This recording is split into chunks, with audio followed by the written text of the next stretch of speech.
l'année climat. Je vais un peu voir tous les événements qui se passent là-dessus. Donc voilà. C'est vrai que je suis habitué au discours entre chercheurs et en l'occurrence, ce qui m'intéresse particulièrement, c'est de savoir comment c'est communiqué au grand public. Je me pose des questions et j'avais envie de voir qu'est-ce qui se dit en ce moment et les dernières avancées de la science là-dessus.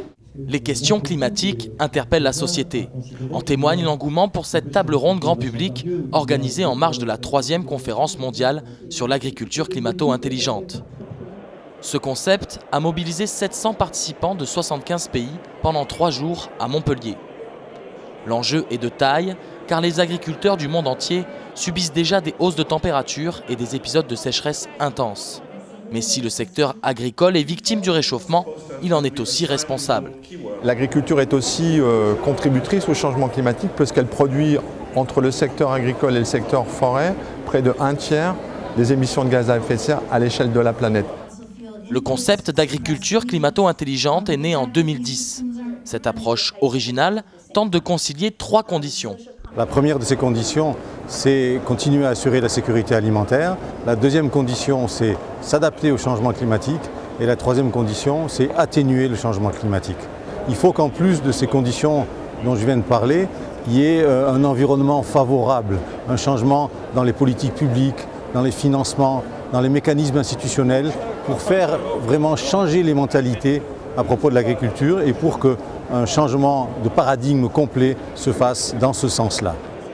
Pour transformer les connaissances scientifiques en action, les chercheurs doivent faire entendre leur voix auprès des décideurs politiques, du monde agricole et de la société civile. Nous devons montrer qu'il y a des solutions.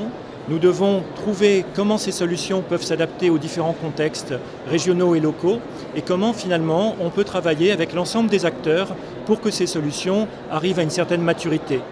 À Madagascar, les scientifiques travaillent sur le système de riziculture intensif.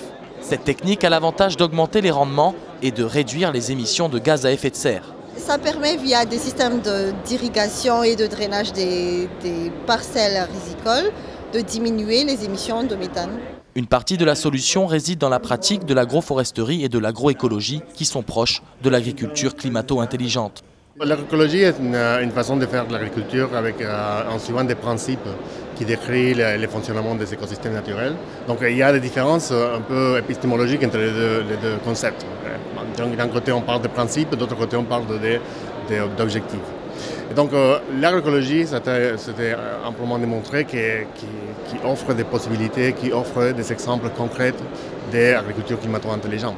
Parmi les solutions proposées par la recherche française, une étude a retenu l'attention du ministre de l'Agriculture. L'idée est de favoriser le stockage de matières organiques dans le sol, donc de réduire le CO2 atmosphérique. On peut stocker 4 grammes sur 1000 qui sont présents en plus dans les sols, et ça équivaudrait sur la surface de la planète à toutes les émissions de gaz à effet de serre que nous avons aujourd'hui. C'est quand même énorme. Au-delà du gouvernement français, les scientifiques entendent faire peser les enjeux du secteur agricole dans les négociations sur le climat. 2 rendez-vous vont les mobiliser à Paris, une conférence scientifique internationale en juillet et la COP21 en fin d'année.